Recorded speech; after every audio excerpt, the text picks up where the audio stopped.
Volkswagen actually converts into English as individual's car. Back in the 1930s, when Ferdinand Porsche was entrusted with planning a vehicle for the majority, individuals needed minimal more than strong and shabby. The Beetle fit that bill flawlessly. Today, an auto for the general population, particularly Americans, should be enormous and moderately reasonable.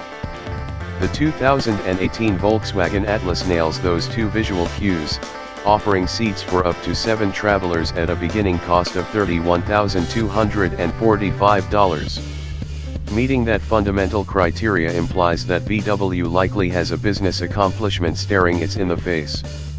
Thing is, there isn't any one region where the Atlas emerges from whatever is left of the crowd.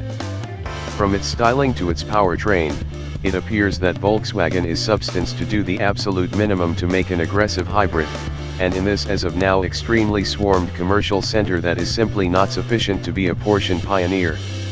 All things considered, VW has unquestionably blundered on the vanilla side of plain, with simply enough drive to round off the Atlas corners and make it something other than a fundamental box. The chunk sides are massive to the point that the discretionary 20-inch wheels look right around a size too little. On the positive side, indented wrinkles at the main edges of the front bumpers are a pleasant touch, and the insipid yet innocuous styling matches that of the current Passat and Jetta models. Unmistakably, this straight-line approach is what Volkswagen's beauticians think Americans need. There are a wide range of cubbies in which to stash doodads and knickknacks in the Atlas, including a liberally surveyed focus comfort front and profound patterns in the entryway boards for the center line. Their push travelers are genuinely very much treated, as well, with container holders and brakes on either side.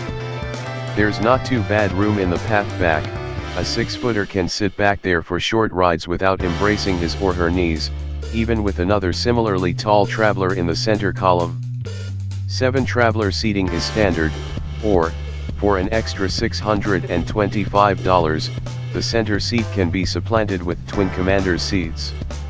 In any case, that center column profits by about 8 crawls of change fore and behind to help boost spaciousness and freight conveying capacity.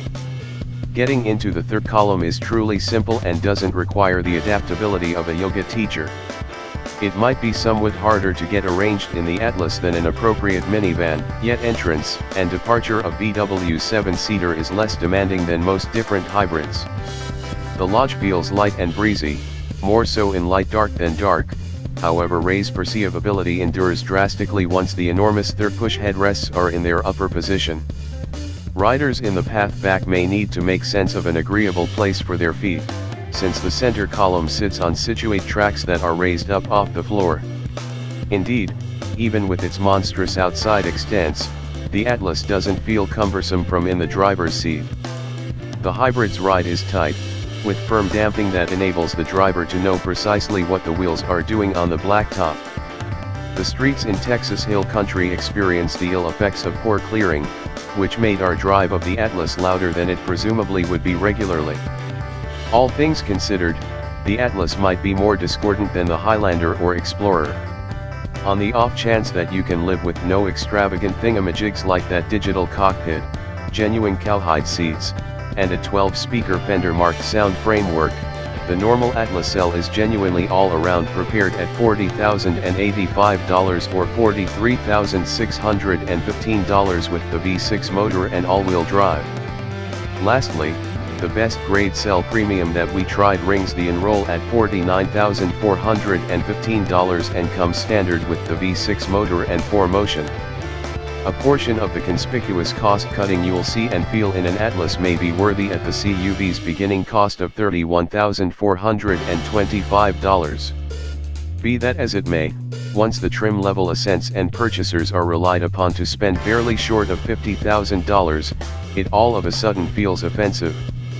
What's more, that is the fundamental issue we have with the Atlas.